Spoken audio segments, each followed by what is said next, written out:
সামাজিক যোগাযোগ মাধ্যমে দেয়া হয়েছিল একটি পোস্ট, অথচ তার রেশ গিয়ে ঠেকল বিশ্ব রাজনীতির একেবারে কেন্দ্রবিন্দুতে। ভারত থেকে ছড়ানো সেই দাবিতে মুহূর্তেই উত্তপ্ত হয়ে উঠল ইরান ইসরায়েল যুক্তরাষ্ট্রের সম্পর্কের আলোচনাও।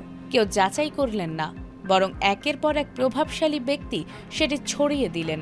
শেষ পর্যন্ত সত্যতা যাচাই না করা সেই দাবি উঠে এলো ইসরায়েলের প্রধানমন্ত্রীর মুখে। কিন্তু সত্য প্রকাশ্যে আসতেই খুলে গেল পুরো রহস্যের জট।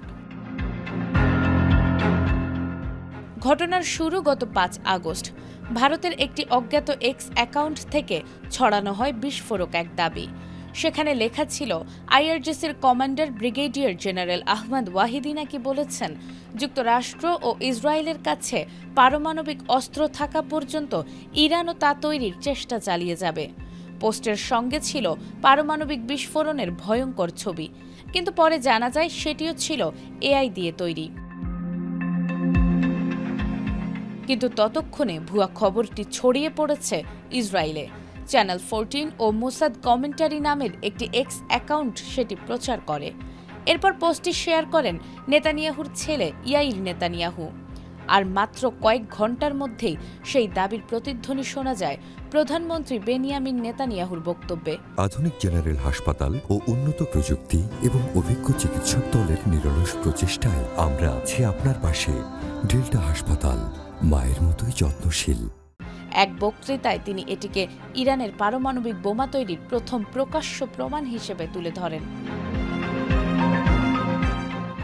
মজার বিষয় হলো, সত্যতা যাচাই না করা এই ভুয়া তথ্যের যাত্রা ইসরায়েলেই থেমে থাকেনি। একই পোস্ট ছড়িয়ে পড়ে যুক্তরাষ্ট্রেও। ট্রাম্প প্রশাসনের সাবেক জাতিসংঘ রাষ্ট্রদূত মাইক ওয়ালটজ ও রিপাবলিকান সিনেটর রিক স্কট পোস্টটি শেয়ার করে ইরানের সমালোচনা করেন। ফক্স নিউজও বিষয়টি সম্প্রচার করে। কিন্তু সত্য বেশিক্ষণ চাপা থাকেনি। যাচাই করে দেখা যায়, আহমদ ওয়াহিদি এমন কোনো বক্তব্যই দেননি। অর্থাৎ পুরো উত্তেজনার ভিত্তি ছিল একটি ভুয়া দাবি। সত্য প্রকাশ্যে আসার পরপরই ওয়ালটজ পোস্ট মুছে দেন। ফক্স নিউজও খবরটিকে ভুল ও যাচাইহীন বলে দুঃখ প্রকাশ করে।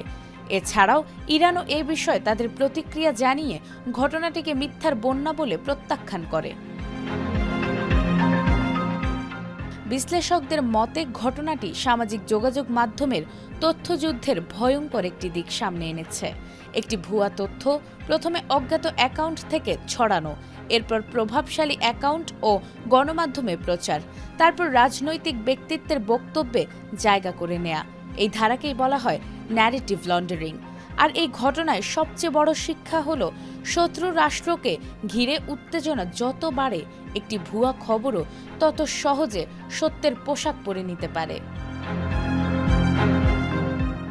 নাজমুন নাহার জান্নাত, এটিএন বাংলা।